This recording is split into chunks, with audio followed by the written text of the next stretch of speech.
सर्वांनी बसल्या बसल्या सर्वांचं टाळ्यावाजून स्वागत करायचं आहे.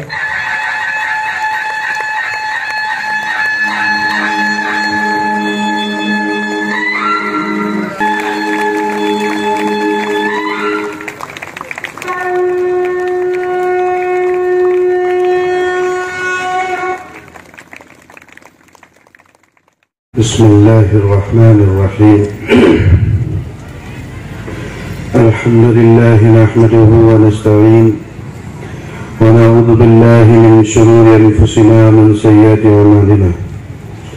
मन यहदिहिल्लाहु फहुवल मुहतद व मन युज़लिलहु फलन तजिद लहु वलिय्यन मुर्शिदा.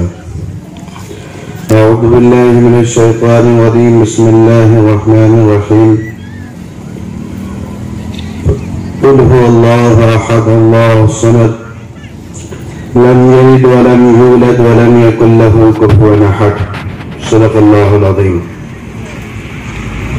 नबी सल्लल्लाहु अलैहि वसल्लम अद्दीन अन-नसीहा औ कमा क़ाल नबी सल्लल्लाहु अलैहि वसल्लम. अल्लाहुम्मा सल्लि अला सय्यिदिना मुहम्मदिन अब्दिका व रसूलिक व सल्लि अलल मुमिनीना वल मुमिनात व अलल मुस्लिमीना वल मुस्लिमात.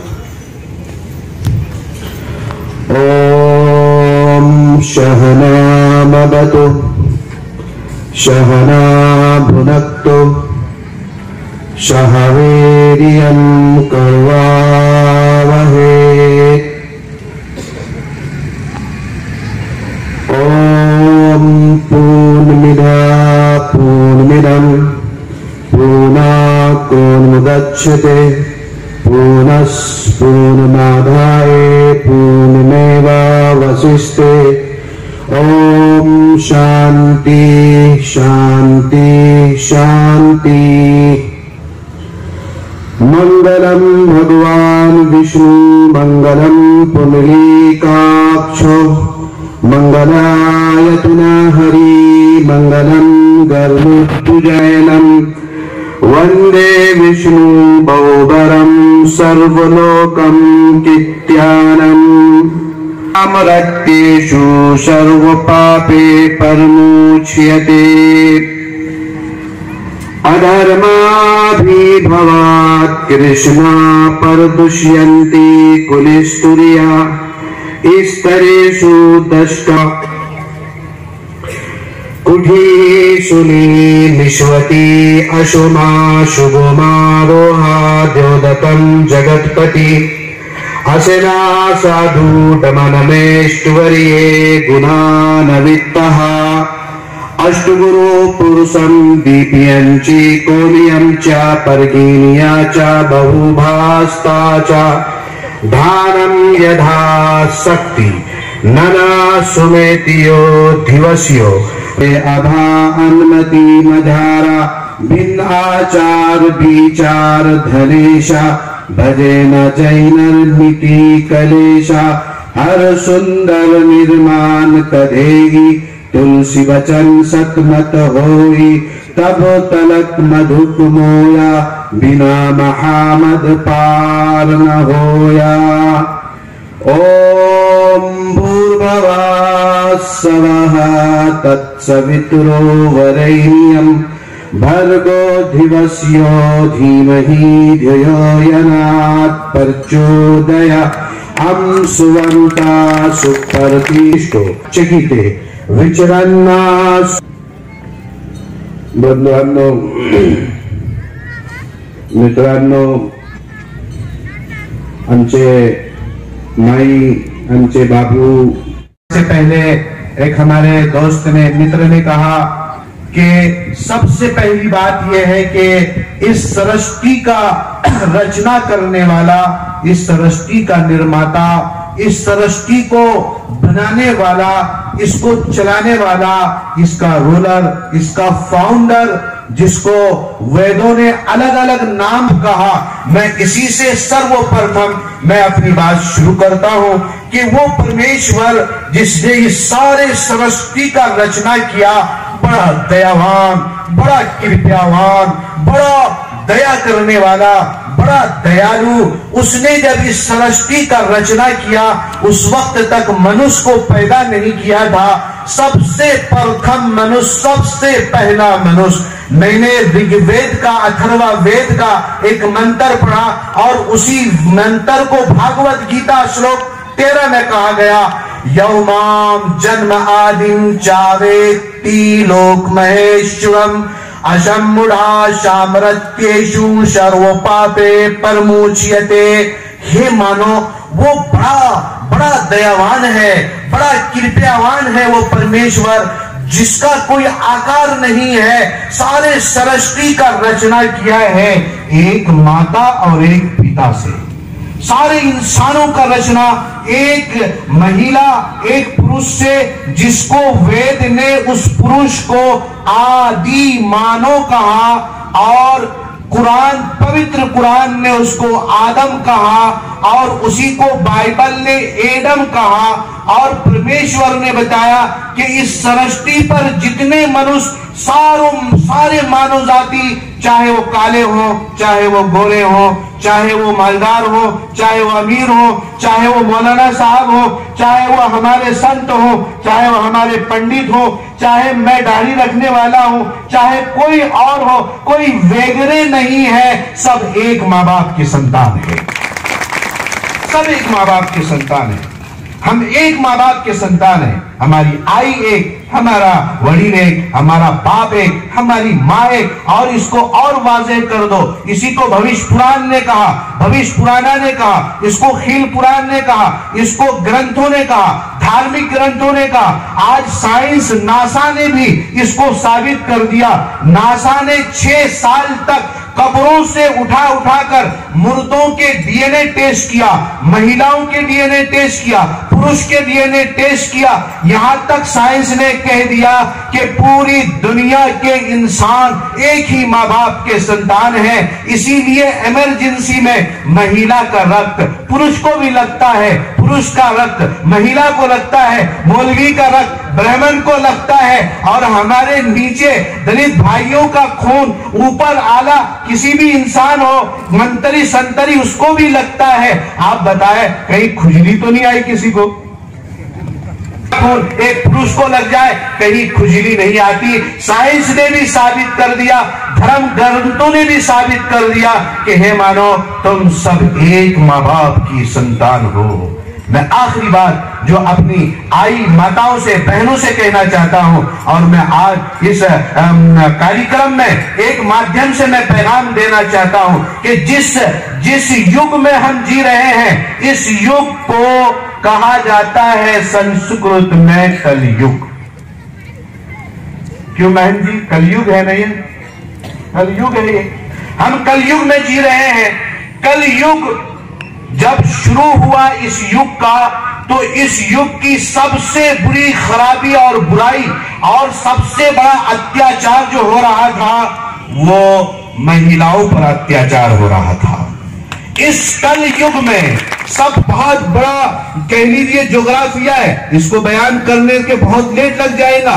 भारत के पृथ्वी इस भती अशोमा शुभोमा रोहा द्योदतम जगतपति असेना साधु दमनवेष्टवर्ये गुणा नवित्ता। महर्षि वेदव्यास जी ने कहा कि वो कलयुग के अंदर जो महर्षि सबसे महान पुरुष आएगा, जिसका नाम नराशंस होगा। मैं अथर्वा वेद में 17 जगह पर और ऋग्वेद में 7 जगह पर और इसी तरह से सामवेद में 1 जगह पर आया है। उस आखिरी संदेश का प्रीशीद मोहम्मद को नराशंस कहा गया। यदमो जना उपचुरुत नराशंसयस्तपिष्यते षष्ठीयम शाशरिये रुना चकोरम मारुष्महे सूदमहे। कहा गया कि वो नराशंस, जल की जो बेटियां पैदा होती थी उसको जिंदा दफन कर दिया जाता था। शमशान में भी नहीं ले जाया जाता था, बल्कि जमीन के किसी भी हिस्से पर बेटियों को जिंदा दफन कर दिया जाता था और बाप अपने हाथ से अपनी बेटियों को दफन करता था। ये अत्याचार औरतों पर, बेटियों पर, लड़कियों पर होता था, लेकिन वो आखिरी संदेश का प्रीशीद मोहम्मद जब इस धरती पर आए, उन्होंने संघर्ष की और लोगों से कहा कि हे मानव, धर्म नहीं सिखाता, अपनी बेटियों के साथ जुल्म करो, अपनी बेटियों को जिंदा दरगोर करो, अपनी बेटियों को दफन कर दो, नहीं, बल्कि अभी एक प्रवक्ता हमारे भाई कह रहे थे कि नर्क और स्वर्ग, आपने फरमाया कि जिसके घर में 4 बेटियां हो, ध्यान से सुन ले मेरे शिक्षित व्यक्ति, मेरे पढ़े लिखे भाइयों, ध्यान से सुनो, आखिरी संदेश का प्रीशीद मोहम्मद ने सारे मानव जाति से कहा, जिस घर में 4 बेटी हो और उन्होंने अपनी बेटियों को अच्छी तालीम दिया, अच्छी एजुकेशन दिया, अच्छी शिक्षाएं दी और शादी करके उसको उसके ससुराल भेज दिया, तो कल कयामत में, डे ऑफ जजमेंट में, पढ़ने के दिन मरकर जब हमको परमेश्वर के सामने जाना है, उस वक्त में परमेश्वर कहेगा कि हे मानो, जिसकी 4 बेटियां हैं, वो अपनी को अच्छा पढ़ाया है, अपनी बेटी से प्रेम किया है, उसको जिंदा दफन नहीं किया। तो एक शिक्षक ने, एक शागिर्द ने कहा कि मोहम्मद साहब, अगर जिसके घर 3 बेटी हो, आपने फरमाया 3 बेटी के लिए भी जन्नत है, 2 बेटी के लिए भी जन्नत है, 1 बेटी हो उसके लिए भी, उसके माँ बाप के लिए भी स्वर्ग है। तो आखिरी संदेश था, प्रीशीद मोहम्मद ने सारे लोगों को ऐलान किया कि तुम सब एक माँ बाप के औलाद हो, एक परमेश्वर ने तुम सबको पैदा किया, उसी एक परमेश्वर की भक्ति करो, और ये जो तुम्हारी बेटियां हैं, ये परमेश्वर की तरफ से उपकार है, ये तुम्हारे लिए रहमत है, इसको जिंदा मत दफन करो। एक छोटा सा मैं उदाहरण देकर अपनी बात खत्म करता हूं, काफी व्यक्ता है, प्रवक्ता है यहाँ और बड़े बड़े हैं, मुझसे बड़े बड़े हैं, मैं एक उदाहरण देता हूं अपनी माँ बहनों के लिए। एक प्रवक्ता आया और आकर उसने नमन किया, नमस्ते कहा कि हे संत, आपको नमन करता हूं, आपको नमस्ते करता हूं। आपने कहा कि जो आदमी अपनी बेटी का हत्या कर ले, आजकल तो यहाँ और हत्याएं हो रही है, कहना चाहता हूं।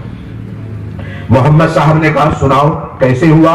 कहा कि संत जी, मैंने जब ब्याह किया, मेरी जब शादी हुई, तो मेरे बीवी जब प्रेग्नेंट हुआ, मैंने अपनी बीवी से यूं कहा कि मैं आउट ऑफ मक्का जा रहा हूं, अगर बेटा हो तो रखना और बेटी हो तो जिंदा दफन कर देना। मैं चला गया और आया, पूछा तो पता हुआ बेटी थी, उसको दफन कर दिया गया। ऐसे ही 2 हो गए, 3 हो गए, लेकिन जब चौथी बार मेरे घर बेटी पैदा हुई तो मैं आउट ऑफ मक्का था, और मैं जब घर आया तो बीवी से पूछा कि तू परमेश्वर के वास्ते, भगवान के वास्ते इसको बचा लो। मेरी 4 बेटियों को मेरे शोहर पति ने दफन कर दिया, और मैं अपनी सहेली के यहाँ छोड़ आई और अपने शोहर से कहा, पति देव से कहा कि मैंने मौलाना साहब अभर जाइए, मैंने उससे कहा कि मैंने उसको भी दफना दिया। 8 साल के बाद जब मैं वापस आया मक्के में और रात के अंधेरे में मैं अपने घर में गया, तो मैंने देखा कि मेरी बेटी मेरे बीवी के स्त्री के हाथों में। बेटी किसकी है? ये लड़की किसकी है?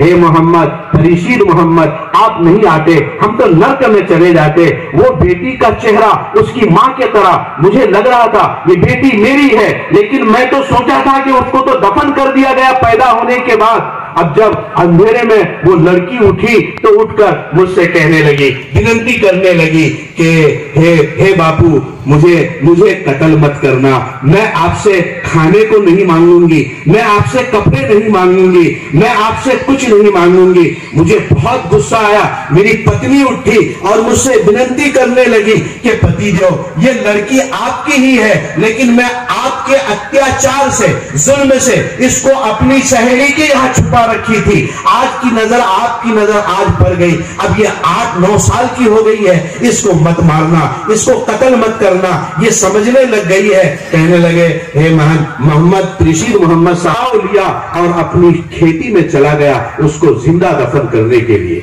मैं अपनी खेती में गया, वहां टिकाव से मैंने खड्डा खोदा, खड्डा खोदने के बाद उस बच्ची को मैंने अपने गर्दन पे रखा था, जोर से नीचे पटका। वो बच्ची कह रही थी, अब पापा मुझे मत मारना, मैं खाने को नहीं मांगूंगी, आप यहाँ मजदूरी करने के लिए आए हैं पापा, घर में कुछ नहीं है इसलिए आप मजदूरी बेगारी करने के लिए आए हैं, आपको पैसे मिल जाएगा तो अपनी बेटी को कपड़े लेकर देंगे। लेकिन उस बेटी को क्या मालूम मेरा बाप जालिम है, मुझे दफनाने के लिए शमशान घाटी बनाने के लिए आया है। बिला आखिर मैंने खड्डा खोद दिया, खड्डा खोद कर मैंने उस बेटी को जोर से उस खड्डे में धकेल दिया। वो बेटी विनती कर रही थी, पापा मुझे माफ कर दो, मुझे मत मारो पापा, पापा मुझे मत मारो, मैं आपसे कुछ नहीं मांगूंगी, खाने के लिए भी कुछ नहीं मांगूंगी, मैं उपवास रख लूंगी, मैं रोजे रख लूंगी, मेरी माँ अकेली है, वो जब समझेंगे कि आपने मुझे मार दिया तो पापा उसको बहुत तकलीफ होगी।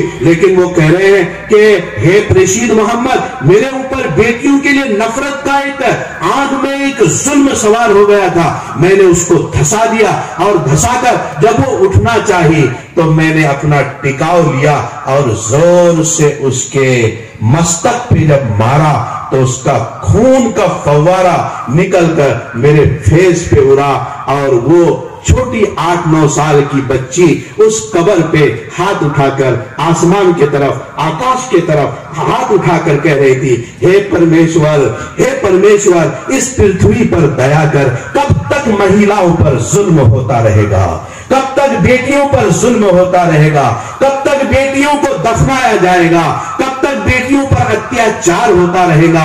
हे आसमान वाले रब, हे सूरज और चांद को बनाने वाले रब, इस जमीन पर किसी ऐसे व्यक्ति को पैदा कर दे जो बेटियों पर जुल्म को, अत्याचार को खत्म कर दे। हे मोहम्मद, प्रेषित मोहम्मद, हे प्रेषित मोहम्मद, आज भी उसकी आवाज मेरे कानों में गूंज रही है। प्रेषित मोहम्मद की आंखों में आंसू आ गया और आपने उस व्यक्ति से कहा, उठो, यहां से उठकर चले जाओ, तुम्हारे चेहरे पर उस बच्ची के खून देख रहा हूं, चले जाओ यहां से। और फिर कहा कि जिसने अपनी बेटियों पर अत्याचार किया वह इंसान नहीं हो सकता। अपनी बेटियों को मानो, अपनी बेटियों को खूब प्रेम करो। आखिरी संदेश का ने इसके लिए संघर्ष किया, पूरे इंसानों से कहा बेटियों का सम्मान करो, माँ का सम्मान करो। अभी बता रहे थे माँ के कदमों के नीचे जन्नत है, इसीलिए परमेश्वर ने कहा था, श्री कृष्णा से कहा था, अधर्मा भीमा कृष्णा पर दुष्यंती कुलिस्तुरिया स्तरीषु दष्टासु वारसने जायते वरन संकरहा। इसके अनुवाद बहुत लंबा है, मैं चंद बातों में अपनी बात यही समाप्त करूंगा, लेकिन कहना यह चाहता हूं कि अपने घर में प्रेषित मोहम्मद सल्लल्लाहु अलैहि वसल्लम ने सारे इंसानों को बताया। एक गलत फहमी ये हो गई है कि मोहम्मद जो प्रेषित मोहम्मद है, अजान में जो मोहम्मद कहा जाता है ये सिर्फ मुसलमानों के ही है, ये मिसअंडरस्टैंडिंग है। ये पूरी दुनिया की, पूरे विश्व की बिल्कुल गलत फहमी है, मिसअंडरस्टैंडिंग है। मोहम्मद साहब पूरी मानव जाति के लिए मार्गदर्शन है और कुरान करीम सिर्फ मुसलमानों के धार्मिक ग्रंथ नहीं है। अब मैं वेदास पढ़ा हूं, मैं वेदों को पढ़ा हूं, मैं भागवत गीता पढ़ा हूं, मैं उपनिषद पढ़ा हूं, मैं सर्वदेव पूजनम पढ़ा हूं। अब मुझे कोई कहे कि आप पढ़ नहीं सकते।